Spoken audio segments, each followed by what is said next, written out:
We're all set to go. Great. As chair of the Southampton School Board, I find that due to the state of emergency declared by the governor as a result of the COVID-19 pandemic, and in accordance with the governor's emergency order number 12, pursuant to Executive Order 2020-04, this public body is authorized to meet electronically. Please, I think they turned off the lights in my house. Second. I'm still here, I promise.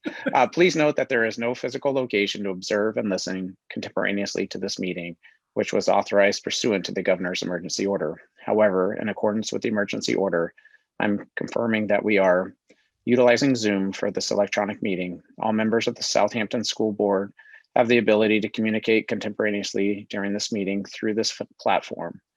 And the public has access to contemporaneously listen and, if necessary, participate in this meeting through dialing the following phone number: 646-876-9923 and webinar ID 928-8437-5317, or by clicking on the website, which is listed on the agenda.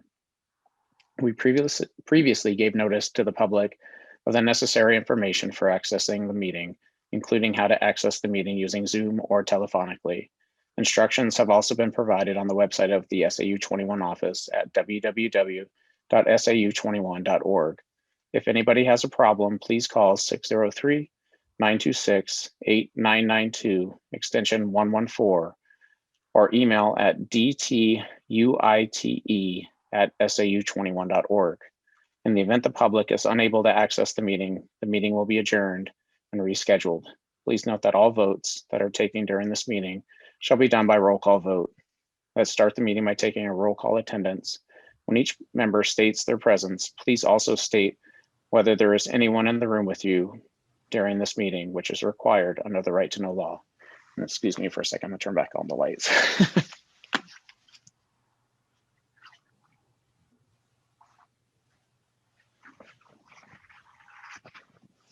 All right, so for roll call, Jim Keim.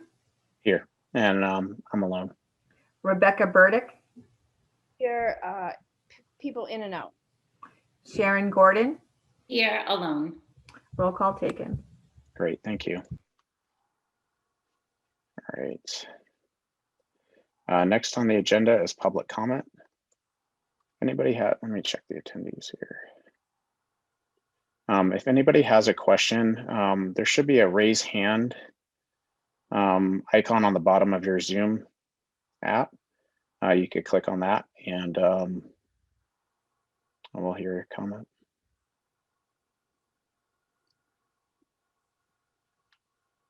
Deb, I'm not seeing anybody, are you? Nope.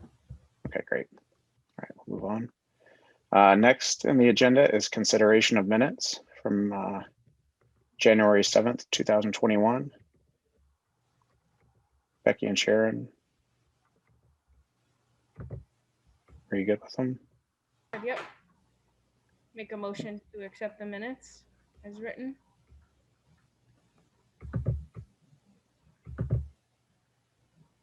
Sharon, you're on mute. You're going to second, Sharon. I'll make you two, Sharon. Jim Keim. Yes. Rebecca Burdick. Becky. Oh, yes. Can you hear me? Yep. Yes. Okay, and Sharon. Yes. Thank you. Vote taken. Great, thank you. Next is reports. Dr. Killian, the superintendent's report. Thank you. Just a quick update report for you this evening as we have the deliberative after this. And I know that the bulk of our information will be with the principal's report and a presentation, competency-based presentation this evening. One update I wanted to provide is that we'll be reaching out to families at the end of this week with instructions for families if they're interested in changing their model at the end of try 2 for try 3. So if there are families who are currently in RLA, remote instruction, and they wish to return to in-person learning or vice versa, we'll have instructions on how to reach out. It's basically reaching out to your principal, Michelle Witt, and CCing Dr. Hobbs. So let us know by February 19th that you're interested in a change by February 19th. So that's just a quick update for tonight. Thank you. Thank you. Becky or Sharon, do you have any other questions for Dr. Killian? Nope, thank you. No, thank you. Michelle, do you want to go through the principal's report? Sure. I'm just going to do a brief report because Carmelina is going to be doing a little presentation. But I just wanted to update some things, our COVID update. As you know, we had a positive case a few weeks ago. We were able to notify everybody quickly and send a classroom remote. It went really well. And I think I was glad that we actually tested our cohort model, and it really proved that it's working because we got right back into school after the quarantine, and we haven't had a positive case since. So I was pleased, not that we had a positive case, but that we were able to confine it and keep it under control. We're continuing our work on competency-based education. I really want to acknowledge our middle school teachers who have put in a lot of work this year, and they're really doing some great things here. And Carmelina is going to do a little presentation tonight to show you some things that they're doing. But I'm really happy with the progress that they've made, and we're really noticing it in our students. We're seeing a major shift in engagement, and they're really taking ownership of their learning, which is what we're looking for. So we're really pleased with that. In staffing, we have a new EA that's going to be starting this week. She'll be starting Thursday. Her name is Barbara Delaney. She comes to us from Lynn, Massachusetts, where she's a retired elementary teacher. She has over 30 years experience, and so we're thrilled to have her on board. She's going to be working 2 days a week. We recently had a spelling bee at Barnard School, and it was nice to keep up with some traditions that we haven't been able to keep up with. It was done virtually, and we had our winner was Dasha Bogart, an 8th grader, and second place was Kira Andruskevich, another 8th grader, and our third place was 6th grader Chloe Mello. And the students really enjoyed that, so that was a nice thing to have. As far as professional development goes, the middle school teachers are still working with John Vanderels on competency-based teaching. And they're also working with Seabrook Middle School teachers. They get together monthly across their disciplines, and they're working to develop units and rubrics, and that's been really helpful. And our elementary teachers are going to start working with John Vanderels this month. So we're going to move the competency-based down to focus more on elementary. As far as social emotional learning goes, our focus this month has been on building resilience. We've been focusing on developing grit and a growth mindset, and we're helping students to learn how to use positive self-talk and self-discipline when they get when they come to challenges. And then extracurricular activities, we're trying to be creative with providing some virtual extracurricular activities. So Joanne Hernan is going to be conducting a cooking club for elementary students in a couple of weeks. And then Mrs. Casasa and Mrs. Sestroni are working on a craft club that they're going to offer to students soon. And we're still, we're trying to recruit some parents who have any talents that they want to share. And the staff is still trying to come up with ideas. We're just trying to get students to be doing other things just than being at school. And then finally, we're, as you know, we're looking at a new math program, adopting a new math program. And since September, we have a math review committee who's been looking at, we've been looking at different programs, and we've narrowed it down to 4 programs. And we're hoping to choose one by the end of March, April area. And so that's about it for my report. Does anybody have any questions? Is there any chance that the spring sports are going to happen, or is that a no-go? So we talked about that today. We're not sure. We're going to be making some plans. We have to discuss it across all our districts with principals. But there's a strong desire to at least have intramurals. Got it. Yeah, it'd be nice to be able to do something, especially since that's more of an outdoor related activity. It's good to hear that you guys are already ahead of me in discussing it, but it'd be nice to be able to do something. Yes, it would be. And we're hoping to do something. Okay. We just want to make sure that it's safe. Of course. Any other questions? Only had one comment. I said this kind of before we started the meeting. I thought the snow day really worked out well this time. It was a really great combination between being able to, do education work, but also the kids were able to get outside and have some fun in the snow. So just want to give you that feedback, Michelle. Great. That's good to hear. That's what we were hoping for. So it's good to know.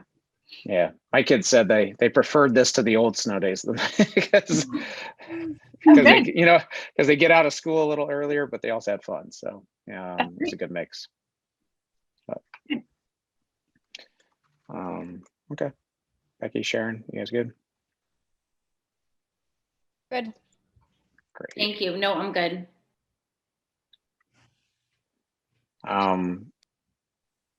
You want to we'll do the finance report first, and then we'll go to the competency-based education. So Matt, do you want to run through that? Certainly. So we have included the year-to-date expenditure report, revenue report, and the prior year audit governance letter. So 2019-2020 fiscal year. As you know, we have an annual audit conducted by an outside firm, Plodzik and Sanderson. I provided you the preliminary results back in September. The only real change once finalized that was not initially indicated by Plodzik back in September was revolved around crowdfunding. So as you know, that last spring into the summer, we conducted a GoFundMe campaign to raise funds for the food service program to offer meals to families that may be struggling. However, we do not have a crowdfunding policy in place. So in addition to updating our current policies, which we were recommended that we do, and we have a policy committee to accomplish, they also recommended that we add a new policy which addresses crowdfunding. So there's no concerns with the actual crowdfunding campaign that we conducted. We had the proper controls in place. We conducted it via the educational platform on GoFundMe, and the funds were sent directly to the SAU.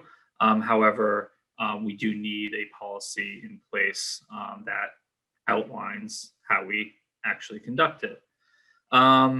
So in regard to the revenue and expenditure reports, on the revenue side, as I've mentioned in prior meetings, we do have the supplemental public school relief fund, the $200 per student.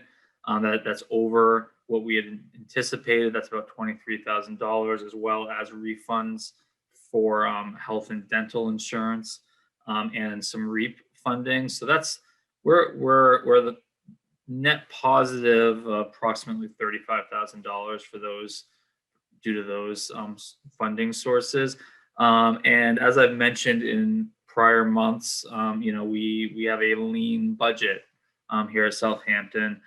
So we knew we had some unexpected special education costs.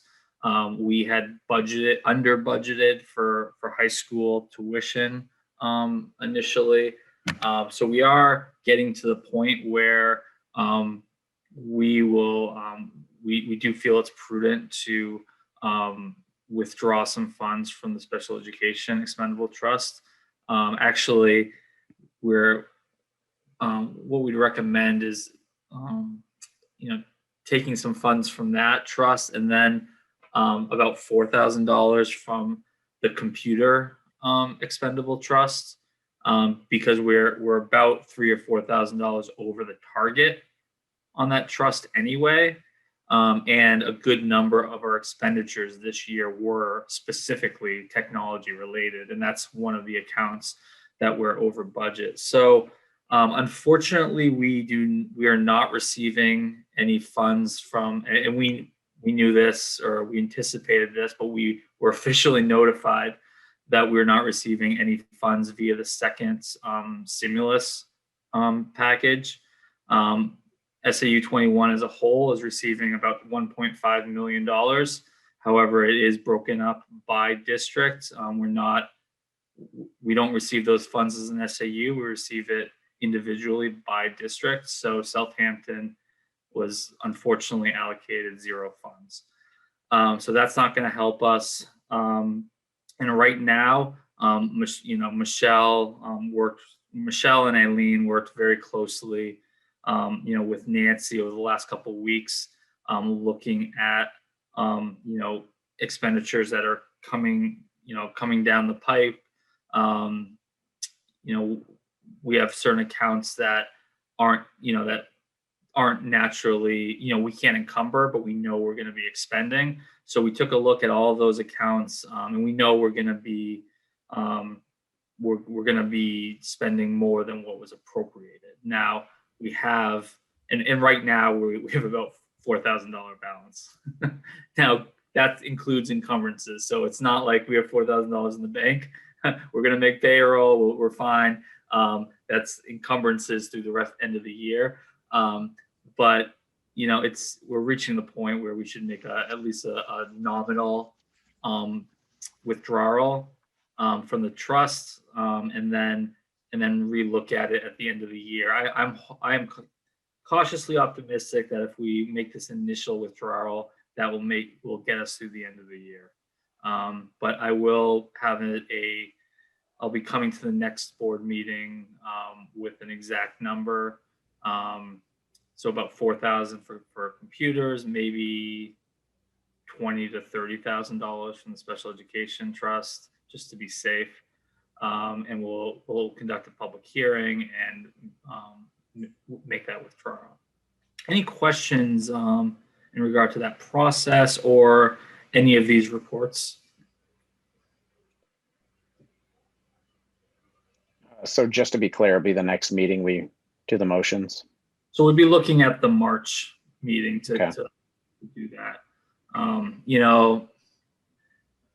We had some unexpected health insurance costs. There were more changes than in past years, and unfortunately, people opted into more expensive plans or family plans. So that there are a couple of those. Every year there's something unanticipated, but there were a couple items between that and special education where it really hurt us. So. Yep. That makes sense to me. Becky and Sharon. Oh, thanks, Matt. Yep. Great, thank you. Yeah, I would expect to. We'll talk about it next meeting, but I would expect that. I mean, it makes a lot of sense to do that. And the trick is to withdraw as little as we can, so we're not depleting our trusts, because obviously this is our only contingency in the event that a year like this year happens. So, or some other large expenditure. So. Yep. Okay, thank you. Next is new business. We have a competency-based education presentation. Deb, can you let C. Sestroni in?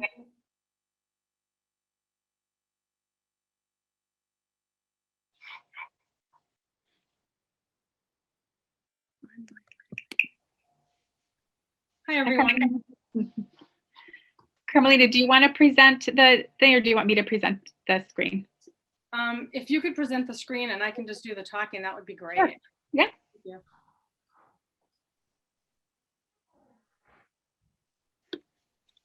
So Michelle, while you're getting that set up, I just wanted to say, at first I didn't really buy into this. So this was a huge shift for me. And I've been working at this. But I've been doing some of these pieces all along because science lends itself to the project-based aspect of it. So this last project that I did with 7th grade, I think that's when I had a moment where I said, gee, I actually see it now because I saw it with the kids. The question's always in the back of my mind, you know, what do I want the kids to know and how do I know they know it? So that's the mantra that I've always had in the back of my mind there. So I had a complete shift in the way I've been trying to assess the students. So I'm trying to empower them to develop, you know, ownership of their learning. Because I know some of the kids they're not good test takers. They're scared, they're nervous, they're anxious. So when I did this poster project, I saw a complete change in them. It was a positive and it was a meaningful experience for them. So that turned it all around. They had fun, they learned. Some of them I was blown away. I'm like, wow, they really know this inside and out. And then when I asked them, I said, how do you feel about it? I really know this. I like doing this. This was fun. I said, well, I wish every day could be like this. So much fun, you know? So that I really bought into it at that point. So I think, so now my shift is trying to get there with the rubrics because those rubrics are so important to them because that's what they refer back to know what the expectations are. And so that's the piece that I need to put together with professional development. And I've been working with John Vanderels and Michelle. I'm also meeting with the Seabrook team monthly and also the vertical team monthly. So, and it just takes a lot of time. It takes time to put them together. But it's working and I have to tweak it so I'm really good at it, but it takes a little bit. So that's where I'm at right now. With the competency-based learning, but the students, when you see what one of my students did, it's fantastic. Carmelina, just tell me when you want me to move the slides. Move to the next one, Michelle, that's fine. Okay. So this is what my 7th grade students had to do, and I gave them choice. I said you could pick an animal cell, a plant cell. These are all the parameters you needed to have, and this was an in-class project. And it did take a few days for them to do, but they could use whatever mediums they wanted to show me the key and show me, the design of their cell. And then they had to explain it to me. And all of them could do this without having to read from the poster because they knew it. You can go on to the next one, Michelle. And so what you see on the screen there was the rubric that I gave them. I gave them the teacher, after I was done, I was the one who went through and I looked at, if they met all of the pieces of the rubric and then what I wanted them to focus on. And then the student went through and then he went through and this is what he graded himself on. So I noticed that most of the students graded themselves a little bit lower than what I would give them. So that was an eye opener for me. And so I also have them reflect. I think if you move on to the next screen. So one of my students wrote, I would give myself a 2.75 because I could confidently identify most of the organelles. I'm able to learn from my setbacks and I can make a plan to meet goals too. So that's why I'm close to proficient. And I thought, wow, okay. You really sat there and thought about how this works. So I have to concentrate on doing more of this throughout the entire time I'm teaching them. So when we get to that project or whatever we're doing in class, they can self-reflect like that and look at it thoughtfully. You can move on to the next screen, Michelle. Do you want me to go ahead and play it? Yes, please. Thank you. Mm-hmm. Okay, so this is my plant cell, and now I'm going to explain all of the different organelles that I have. First, I have the chloroplast, which produce most of the energy for the plant cell. They take energy from the sun and create that into energy for the cell to use. Then I have the vacuole. It stores mostly everything for the cell. It stores its food, water, and some dead cell parts and its waste. Then I have the mitochondria. It produces energy for the cell, and it creates the energy into glucose. And then I have cytoplasm. It's a jelly-like substance inside the cell that keeps it all together and stable. Then I have ribosomes, which create proteins for the cell. And I have the lysosomes. They're the recyclers, and they recycle dead parts and waste from the cell. Rough ER, which create almost all of the protein. And then they're covered in ribosomes here. And then I have the smooth ER, it creates hormones and lipids. Then nucleolus, which it creates ribosomes. Then I have the Golgi body, who receives proteins and fats and moves them out of the cell. Then I have the cell membrane. It keeps some things in the cell and lets other things out and in. Then I have the nucleus. It does everything for the cell. It controls everything. And then I have the cell wall. It surrounds the cell and it protects it. So and it creates its shape. awesome. So Benjamin, why did you like creating this poster more than a pen and paper assessment? I like making this more than a pen and paper assessment because it was more interesting and I learned more from it and it was just better. Did you have fun doing this? Yes, it was way more fun than a normal assessment. Excellent then.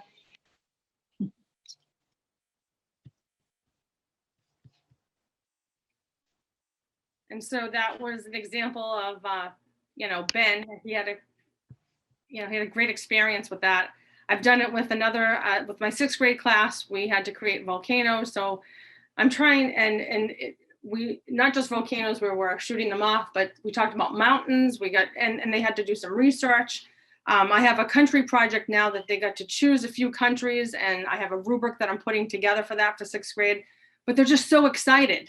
We're doing it in class. They're having fun with it. I hear, oh, did you know that my country, this, and this? And, oh, did you know? And I'm like, this is great. So it's coming together. It's just taking me a little bit of time, but it's coming together. Does anybody have any questions for me? That's awesome. So do you have to create a rubric for every lesson that you do, or can you like carry some over? Well, once I create them, Sharon, I'm going to be using them from year to year, but I can't go out there and borrow someone else's because it's not exactly what I'm looking for. Because when I'm creating this, in the back of my mind, I have to say, what do I want these kids to know and how will I know they know it? And when I'm creating that rubric, it really has to be specific so the kids know what the expectations are. And I have to refer back to it throughout the whole time they're working on it. So it's always on their mind. That's what they're looking at to check off. And I say to them, I don't want you to be proficient. Try to shoot for proficiency and try to shoot for what we're looking for there. And they get that, but it takes a while to create the rubrics. I'm not really fast. I'm not good at it yet, but I'll get there. I can definitely tell, I think everybody knows my daughter's in 6th grade, and she is coming home and she's telling me all about mountains and volcanoes and super excited about her countries. I mean, she's never been like this. And she's doing better on tests and quizzes than she was before. So she's pretty excited. Oh, yay, good. That hands-on piece, it's so important. So yeah, something just clicked for her. So it's working. Now, how interactive do you find it from a student teacher perspective? Are they coming back to you asking for feedback along the way? Like, how's that work? Well, to tell you the truth, Mr. Kime, I walk up and down, and as the kids are working, since this is new to them, it's new to me, I sort of point to the rubric. I said, remember, you're coming back to do this. Make sure you're checking this. Because the first time I did it, I had a set of directions and they were looking more so at the directions than they were the rubric. Well, this time I'm a little smarter when I did it. So now I have the rubric and the directions are just, they're there, but the rubric is what they have to check off and look at. And so now that's the main thing that they look at. And as I walk up and down, I'm listening. So as I go down, I'm walking around, I'm getting a sense of what they know, what they're deficient in. So I can say, oh, well, look back at your rubric. And I think I was, was looking for this about your country. Make sure, you're looking at that. So because since it's new for them, I kind of, pull them back to look at it, because that's what they should be looking at to guide them to what they're doing. And there's a piece of self-reflection too that I think is a big component of this, where they take ownership of their learning because they know exactly what their goal is, and they can follow it with a rubric, so they know what they have to do to meet that goal. And that's the formative piece, that the teacher feedback that helps them get to that end goal. Yeah, it looks a lot more interesting than what I went through as a kid. So thank you for trying it and doing it. I appreciate it. I'm having fun too. So I like to see, like, I see all these lights go, these aha moments, and it's like, it's so nice. They want to, especially these group of kids, they really want to learn. They want to be here. They want to learn. So I'm trying to do the best I can, because I want them to learn and get where they need to be, and, be confident and let them have a positive experience. And Carmelina has done a great job with that. All the middle school teachers have done a fabulous job with us this year. And as Carmelina said, she wasn't buying it in the beginning of the year, and she's come such a long way. And I think the outcome from the students is really what has made her realize that it's definitely the better approach. Great. Thank you very much. Sharon, Becky, do you have anything else? No. No, it's just great to see. It's nice to see such happy, positive, things. Thank you. Yeah, thanks for doing that video too. It's great to see one of the students actually walk you through it. That's pretty, I think it really hits home, I think, for a parent. So. Thank you. Okay.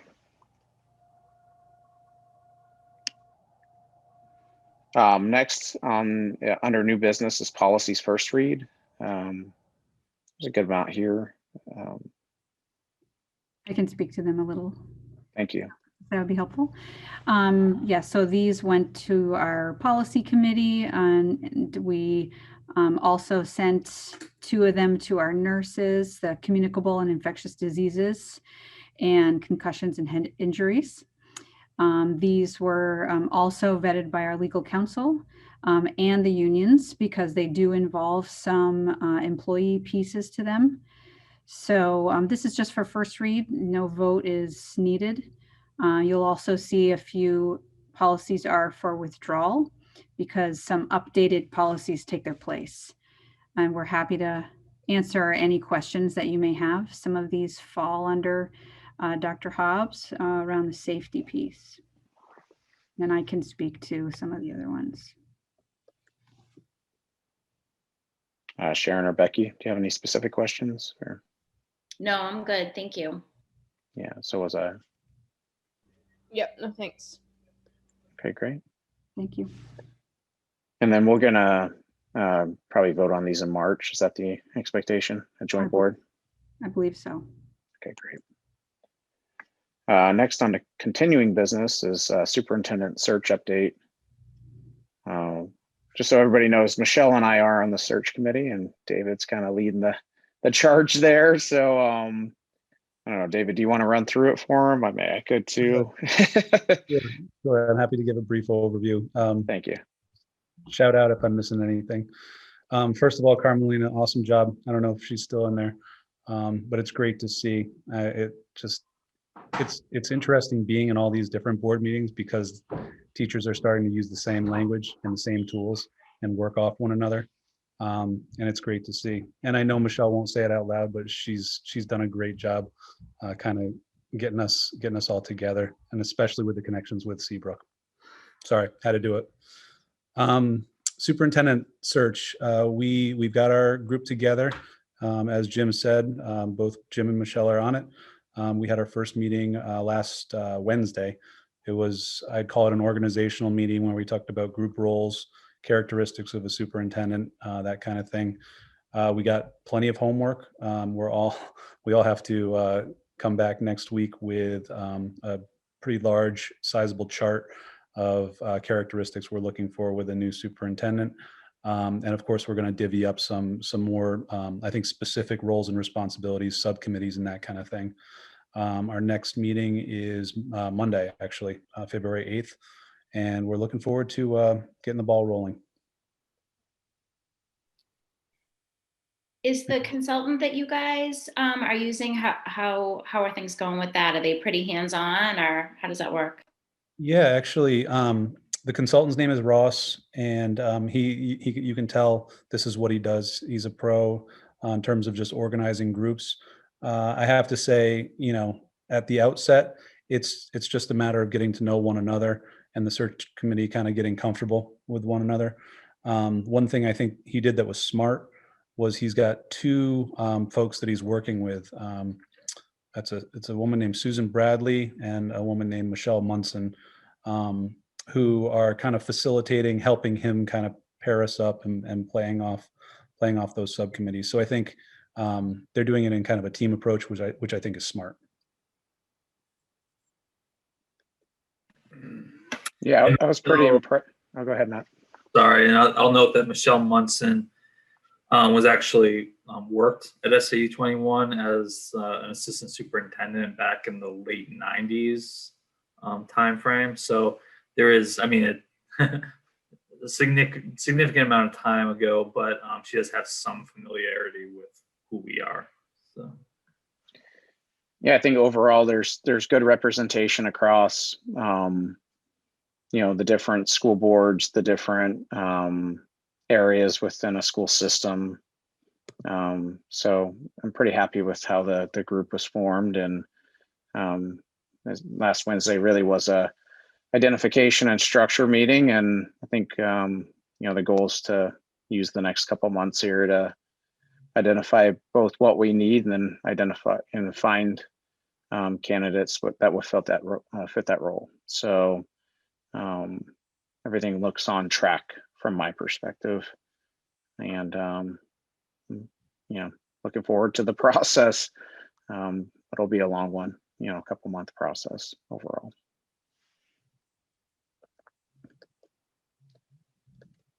Any questions? All right. So next we have just the meeting dates. So the next Southampton School Board meeting will be Thursday, March 4th at 4:30. School district voting day is going to be Tuesday, March 9th. And SAU 21 Operations Committee meeting will be Thursday, March 11th. I don't believe we have anything scheduled for non-public. And obviously there's deliberative session after this. So what we're going to do is the exact terminology here. Recess. Recess. Yeah, recess. That's what it is. So can I get a motion to recess this meeting in the event we need to come back after? Well, we will need to come back just to close out no matter what, but recess the meeting and go through the deliberative. I'll make that motion to recess. Second. Right. And we had previously asked that you bring your Chromebooks with you and to reconvene via Zoom. However, we can just do that in person. That way we don't have to log back on and make Deb come back. We'll just take the minutes if there are any changes. So. Okay. Can you guys do me a favor? Can one of you just text me what time you adjourn the meeting, and I'll go in here. I won't close this until I hear it, and then I'll update it once you're done. Great. Yeah, we'll do that. All right. Yeah, So we'll get you all the relevant information for when we reconvene. okay, perfect. All right. So for the vote for the motion to recess, Jim Keim, Yes. Rebecca Burdick, Yes. and Sharon Gordon. Yes. Okay, vote taken. Great. Deb, do you want to turn off the recording? I just want to talk about the session upcoming for a sec.